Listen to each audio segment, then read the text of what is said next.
Hi students, welcome to Bhaskar's biology.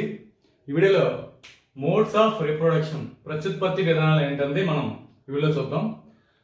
Okay students, నా videos నచ్చితే compulsory like చేయండి, మీ ఫ్రెండ్స్కి షేర్ చేయండి. ఇంకా ఈ వీడియో చూస్తున్న అవసరం నా ఛానల్ సబ్స్క్రైబ్ చేసుకోకపోతే సబ్స్క్రైబ్ చేసుకోండి. అదేవిధంగా బెల్ ఐకాన్లో ఆల్ ఆప్షన్ యాక్టివేట్ చేసుకుని నేను చేసిన ప్రతి వీడియో కూడా మీకు నోటిఫికేషన్లో రావడం జరుగుతుంది. ఓకే, వీడియోలోకి వెళ్తే ఫస్ట్ ఆఫ్ ఆల్ చూడండి, రిప్రొడక్షన్ టైప్స్ మనకి ఏంటంటే ఈ ప్రత్యుత్పత్తి అనేది మనకి ప్రధానంగా 2 టైప్స్ ఉంటుంది, 2 రకాలుగా ఉంటుంది. ఒకటి ఏంటంటే ఎసెక్సువల్ రిప్రొడక్షన్, సెకండ్ వన్ ఏంటంటే సెక్సువల్ రిప్రొడక్షన్, అంటే అలైంగిక ప్రత్యుత్పత్తి, అదేవిధంగా మనకి లైంగిక ప్రత్యుత్పత్తి. ఇలా మనకి 2 రకాల ప్రత్యుత్పత్తులు అనేవి కనిపిస్తాయి. సో ఆర్గానిజమ్స్ అన్నింటిలో తీసుకుంటే అంటే రిప్రొడక్షన్ ఆర్గానిజమ్స్ కూడా అనొచ్చు. అయితే ఆర్గానిజమ్స్ లో అంటే జీవుల్లో ప్రత్యుత్పత్తి అనేది ప్రధానంగా 2 రకాలుగా జరుగుతుంది. ఒకటి ఏంటంటే అలైంగిక ప్రత్యుత్పత్తి, రెండోది లైంగిక ప్రత్యుత్పత్తి. అంటే ఆర్గానిజమ్స్ లో రిప్రొడక్షన్ 2 టైప్స్. ఫస్ట్ వన్ ఏంటంటే సెక్సువల్ రిప్రొడక్షన్, సెకండ్ వన్ ఏంటంటే సెక్సువల్ రిప్రొడక్షన్. సో రెండింటికి డిఫరెన్స్ ఏంటో ఫస్ట్ ఆఫ్ ఆల్ మనకి ఈ వీడియోలో ఏంటంటే ఎసెక్సువల్ రిప్రొడక్షన్ అంటే ఏంటో చూద్దాం. సో ఇందులో మనం చూడండి, ఎసెక్సువల్ రిప్రొడక్షన్ లో మనకి ఏమవుతుందంటే ఏ సింగిల్ ఇండివిజువల్, అంటే ఇక్కడ మనకి పేరెంట్ కింద చెప్పొచ్చు, is capable of producing of springs. ఒక సింగిల్ పేరెంట్, సో ఇక్కడ సింగిల్ పేరెంట్ అంటే సింగిల్ ఇండివిజువల్, ఒక ప్లాంట్ అవ్వచ్చు, ఏదో ఒక ఆర్గానిజం అవ్వచ్చు. సో అదేంటంటే ప్లాంట్ అవ్వచ్చు, యానిమల్ అవ్వచ్చు. సో ఈ సింగిల్ ఇండివిజువల్ పేరెంట్, ఒకే పేరెంట్ ఇన్వాల్వ్ అవుతుంది. ఈ పేరెంట్ ఏం చేస్తుందంటే capable of producing of springs. Of springs అంటే ఇక్కడ మనకి నెక్స్ట్ జనరేషన్ పిల్లలు అనొచ్చు ఒక రకంగాను. సో పిల్లల్ని ఉత్పత్తి చేయగలుగుతుంది. అంటే అలైంగిక ప్రత్యుత్పత్తిలో ఒకే ఒక జనకం తన సంతతిని ఉత్పత్తి చేయగలుగుతుంది. ఇక్కడ సెక్సువల్ లో 2 ఉంటాయి, 2 జనకులు ఉంటాయి. కానీ అసెక్సువల్ లో ఒకే జనకం, ఒకే జీవి నుంచి మనకి పిల్లలు అనేవి ఉద్భవించడం జరుగుతుంది. సో అలా జరిగేదాన్ని మనం ఏంటంటే అలైంగిక ప్రత్యుత్పత్తి అని చెప్పుకోవడం జరుగుతుంది. అయితే ఈ అలైంగిక ప్రత్యుత్పత్తి ఒకే జీవి నుంచి ఏర్పడుతుంది. ఇందులో రకరకాలు ఉన్నాయి, చాలా రకాలు ఉన్నాయి. ఆ రకాలు ఏంటంటే మనం ఒకసారి చూద్దాం ఎగ్జాంపుల్స్ తో సహా. సో అందరూ కూడా ఎగ్జాంపుల్స్ ఆ రకాలు అందరూ కూడా గుర్తుపెట్టుకోవాలి. సో ఫస్ట్ వన్ ఏంటంటే ప్రొటిస్ట్, మొనిరాస్. సో ప్రొటిస్టా అదే మొనిరా రెండింటిని కూడా తీసుకుంటే ప్రొటిస్టా జీవులు, అదేవిధంగా 5 కింగ్డమ్ క్లాసిఫికేషన్ లో మనం చెప్పుకుంటాం ప్రొటిస్టా, మొనిరా. సో ఆ ప్రొటిస్టా అవ్వచ్చు, మొనిరా అవ్వచ్చు, వీటిలో జీవులు మనకి అంటే సెల్ డివిజన్ జరుగుతుంది. అలాగే సింగిల్ సెల్ ఆర్గానిజమ్స్ లో కూడా మనకి సెల్ డివిజన్ జరుగుతుంది. సెల్ డివిజనే మనకి ఏమవుతుందంటే రిప్రొడక్షన్ కింద చెప్పుకోవచ్చు. సో ఇక్కడ చూడండి, మాక్సిమం ప్రతి ఆర్గానిజం కూడా అంటే ఎలా అయితే పుడుతుందో అదే విధంగా అన్ని కూడా చనిపోవడం జరుగుతుంది. అంటే ప్రతి జీవికి చావు అనేది కన్ఫర్మ్ గా ఉంటుంది. కానీ ఏవైతే ఈ ప్రొటిస్టా, మొనిరా సింగిల్ సెల్ ఆర్గన్స్ ఉన్నాయో వీటికి చావు అనేది ఉండదని అట్లే చెప్పొచ్చు. ఎందుకంటే ఇక్కడ మనకి సెల్ డివిజనే వీటికి రిప్రొడక్షన్. అంటే ఇది బైనరీ ఫిజన్ ద్వారా, అంటే ఫర్ ఎగ్జాంపుల్ ఒక యూగ్లినా తీసుకుంటే ఒక యూగ్లినా ఏమవుతుందంటే 2 యూగ్లినాల కింద ప్రొడ్యూస్ అవుతుంది. ఈ 2 అంటే బైనరీ ఫిజన్ జరిగి అంటే ద్విధావిచ్ఛితి జరిగి ఒక యూగ్లినా నుంచి 2 యూగ్లినా ప్రొడ్యూస్ అయ్యాయి. మళ్ళీ ఈ యూగ్లినా నుంచి 2 యూగ్లినా, దీని నుంచి మళ్ళీ 2 యూగ్లినా. మనకంటే ఈ 2 యూగ్లినాలు అంతకు ముందున్న యూగ్లినా నుంచి ఉద్భవించాయి. ఈ 2 యూగ్లినాలు ఇంతకు ముందు 2 యూగ్లినా నుంచి ఉద్భవించాయి. అంటే ఈ యూగ్లినా చనిపోలేదు, ఇదేమవుతుంది రెండింటి కింద డివైడ్ అయింది. సో కాబట్టి ఏవైతే మనకి సింగిల్ సెల్ ఆర్గన్స్ ఉన్నాయో అవి మాత్రం ఏవైతే సెల్ డివిజన్ ద్వారా రిప్రొడక్షన్ జరుపుకున్నాయి అటువంటివి వాటికి చావు ఉండదు ఒక రకంగా చెప్తూ ఉంటారు. సో ఇక్కడ మనకి వీటన్నిటిలో కూడా మనకి బైనరీ ఫిజన్ జరుగుతుంది, దీన్ని మనం సెల్ డివిజన్ అంటాం. సో ఎగ్జాంపుల్స్ కూడా ఇచ్చాడు మనకి, సింగిల్ సెల్ ఆర్గానిజమ్స్ కూడా ఎగ్జాంపుల్ ఇచ్చాడు. ఏంటంటే యూగ్లినా ఒకటి, అదేవిధంగా మనకి బ్యాక్టీరియా ఒకటి. యూగ్లినా, బ్యాక్టీరియా రెండింటిలో కూడా మనకి ఏంటంటే ఈ బైనరీ ఫిజన్ అనేది జరుగుతుంది.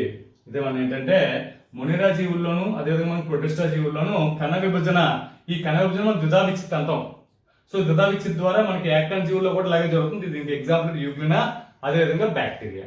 సో నెక్స్ట్ వచ్చేసరికి ఈస్ట్ తీసుకుంటే ఈస్ట్ లో మనకి బడ్స్ అనేవి ఫామ్ అవుతాయి, బడ్డింగ్ అనేది ఫామ్ అవుతుంది. అంటే సో చిన్న బడ్ లా ఫామ్ అవుతుంది బాడీ మీద. ఈ బడ్ అనేది ఏమైనా పెరిగి పెద్ద అవుతుంది. ఇది పేరెంట్ నుంచి సపరేట్ అయిపోయి కింద పడిపోతే అదేంటంటే మళ్ళీ ఇండివిజువల్ గా మనకి పెరగడం అనేది జరుగుతుంది. సో కాబట్టి బడ్డింగ్ అంటే ఈస్ట్ లో ప్రరోహోత్పత్తి అంటే మొగ్గ తోడడం, సో మొగ్గలు ఏర్పడడం కూడా అనొచ్చు.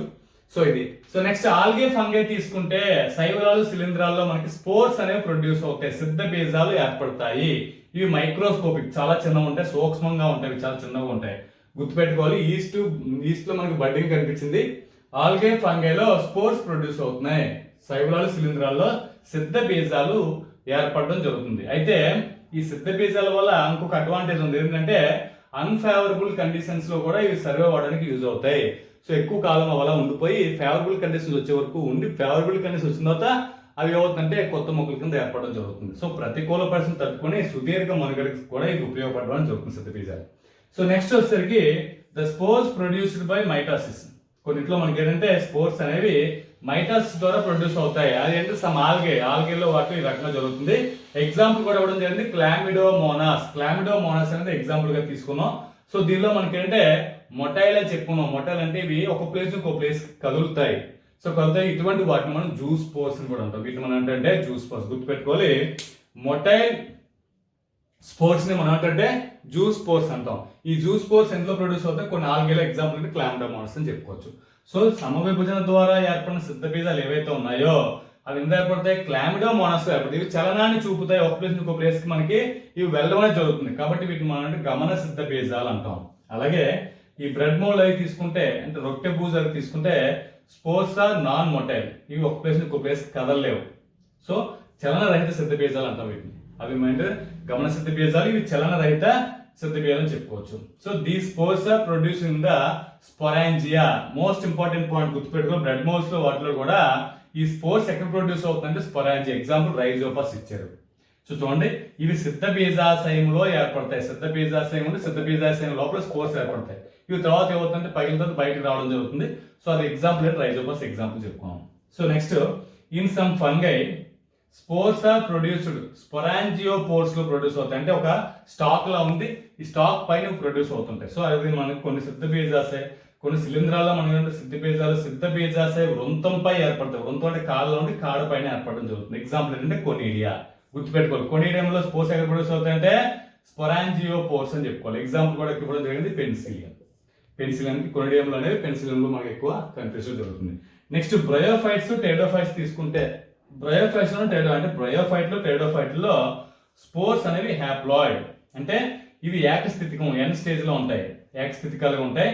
ఇవి మనకంటే ప్రొడ్యూసర్స్ గ్యామెటోఫైట్. ఇవి మనకి ఏమవుతుందంటే గ్యామెటోఫైట్స్ కింద ఫామ్ అంటే సంయోగ బీజదాల కింద ఏర్పడతాయి. సంయోగ బీజాలు ఫర్దర్ గా మనకి ఇవి ఏంటంటే రిప్రొడక్షన్ ఇన్వాల్వ్ అయిన తర్వాత ఫర్దర్ వాటి లైఫ్ సైకిల్ అంతా కంప్లీట్ అవుతుంది. అంటే వాటి లైఫ్ సైకిల్ కంప్లీట్ అవ్వాలంటే కంపల్సరీ సంయోగ బీజాలు అనేవి ఏర్పడాలి. సో బ్రయోఫైట్స్ టెరిడోఫైట్స్ లో. నెక్స్ట్ ఇన్ సమ్ ప్లాంట్స్, కొన్ని ప్లాంట్స్ తీసుకుంటే ఏ ప్లాంట్స్ తీసుకున్నాం, వెజిటేటివ్ రిప్రొడక్షన్ జరుగుతుంది. సో దీన్నే ఎసెక్సువల్ రిప్రొడక్షన్ లో కొన్ని ప్లాంట్స్ మనం అంటే వెజిటేటివ్ రిప్రొడక్షన్ అంటాం.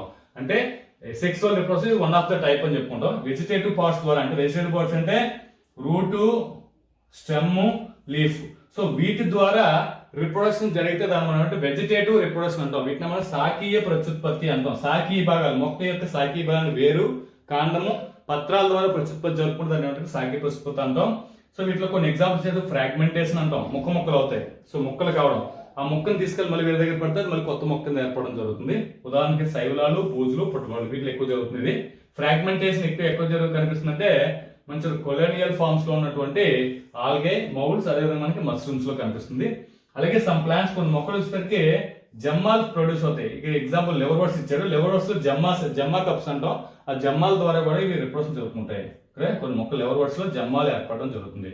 నెక్స్ట్ ఇన్ ఫ్లవరింగ్ ప్లాంట్స్, కొన్ని ఫ్లవరింగ్ ప్లాంట్స్, ఇవన్నీ నాన్ ఫ్లవరింగ్ చెప్పుకుంటే ఫ్లవరింగ్ ప్లాంట్స్ వస్తే ఏమవుతుందంటే ఈ వెజిటేటివ్ ప్రాపగేషన్ ఏదవుతుందో దేని ద్వారా జరుగుతుందంటే రకరకాలు ఉంటాయి. అవి రన్నర్స్, స్టోలన్లు, suckers, offsets, rhizome, corm, tuber, bulbil, reproductive leaves.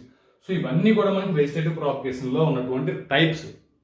So రన్నర్లు, స్టోలన్లు, సక్కర్లు, అదేవిధంగా మనకి ఆఫ్సెట్, ఇవిలా మనకి అంటే ఫర్దర్ గా వస్తాయి. ఇవి మనకి సబ్ ఏరియల్ స్టెమ్ మోడ్స్ ఉంటాయి, మనకి ఉపవాయగత కాండ రూపాంతరాల్లో ఉంటాయి. సో వీటి నుంచి కొత్త మొక్కలు ఏర్పడడం జరుగుతుంది. అలాగే మనకి రైజోమ్, కార్ము, ట్యూబర్, బల్బిల్ ఇవన్నీ కూడా మనకి అంటే అండర్ గ్రౌండ్ స్టెమ్ మోడ్స్ అని చెప్పుకుంటాం. అంటే భూగర్భ కాండ రూపాంతరంలో రావడం జరుగుతుంది. వీటి ద్వారా కూడా మనకి కొత్త మొక్కలు ఏర్పడతాయి.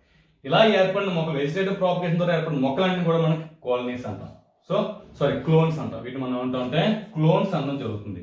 క్లోన్స్ అంటే అన్ని ఈక్వల్, ఒకే రకం ఉంటాయి. పేరెంట్ ప్లాంట్ ఎలా ఉంటుందో ఆఫ్ స్ప్రింగ్స్ కూడా సేమ్ యాసిడ్ ఎలా ఉంటాయి. ఇవన్నీ కూడా మనకి వెజిటేటివ్ ప్రాపగేషన్ ద్వారా ఏర్పడినట్టు వీటన్నిటిని కూడా మనకి అంటే క్లోన్స్ అని చెప్పడం జరుగుతుంది. ఇక నెక్స్ట్ వచ్చేసరికి ఏంటంటే టెర్రర్ ఆఫ్ బెంగాల్ అని చెప్తాం ఒక ప్లాంట్ ని. దాన్ని ఏమంటాం వాటర్ హయాసింత్ అంటాం. సో దీన్ని మనం గుర్రపు డెక్క అని కూడా వచ్చు. బెంగాల్ బీత్ అంటాం. బెంగాల్ బీత్ అంటే ఇది మనకి చాలా డేంజరస్ ప్లాంట్ అని చెప్పి వాటర్ ప్లాంట్ కాకుండా నీటి మొక్క. ఇది నీటిలో ఒకసారి వచ్చిందంటే సాకి ప్రత్యుత్పత్తి ద్వారా దానికి సంతనం పెంచేసుకొని ఆక్సిజన్ ఎక్కువ కన్జ్యూమ్ చేస్తుంది. వాటర్లో ఆక్సిజన్ ని ఎక్కువ కన్జ్యూమ్ చేసుకుని అక్కడ ఆక్సిజన్ లెవెల్స్ లేకుండా చేసి ఫిషెస్ ని వాటిని కూడా చంపడం, చేపలు కూడా చనిపోవడం జరుగుతుంది. సో అది చాలా డేంజర్ ఇది. సో నెక్స్ట్ దీని నుంచి కూడా ఇక్కడ ఇవ్వడం జరిగింది. దీంతో పాటు ఇంకేంటంటే నోట్స్ ద్వారా అంటే కణుపులు ఉంటాయి. సో కణుపుల ద్వారా ప్రత్యుత్పత్తి ఏం జరుగుతుంది, పొటాటో ఒకటి, షుగర్ కేన్ ఒకటి. సో కణుపుల ద్వారా జరిగేది ఏంటంటే బంగాళదుంప, అదేవిధంగా చెరుకు, రెండింటిలోనూ కూడా మనకి ఈ రకంగా వెజిటేటివ్ అంటే ఇదంతా కూడా మనకి అంటే ఎస్ఎక్స్ఎల్ రిపోర్ట్స్ ఉన్నటువంటి టైప్స్ కింద మనం చెప్పుకోవచ్చు. ఈ వీడియో మీకు ఎంతకంత హెల్ప్ అయింది అనుకుంటున్నాను. Thanks for watching. Thank you very much.